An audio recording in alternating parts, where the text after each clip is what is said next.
Ceyhun bilen behre kadar arati,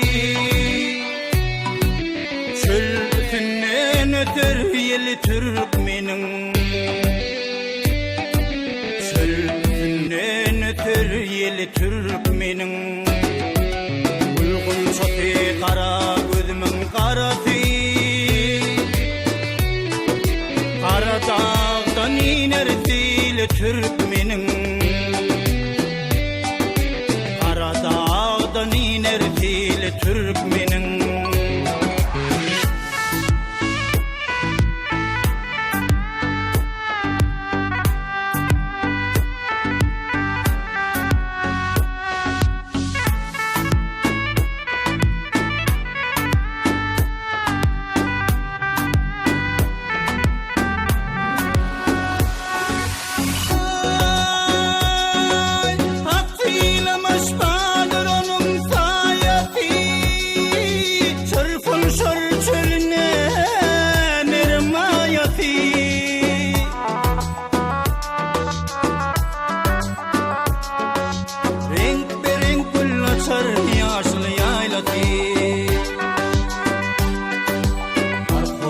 Reyhan çölü Türkmenin.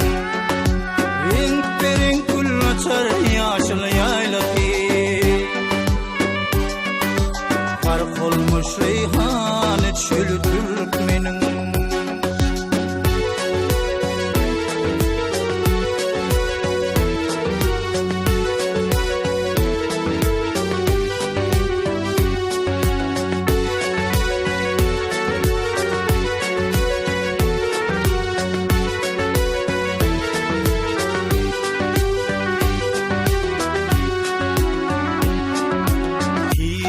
Kardeşler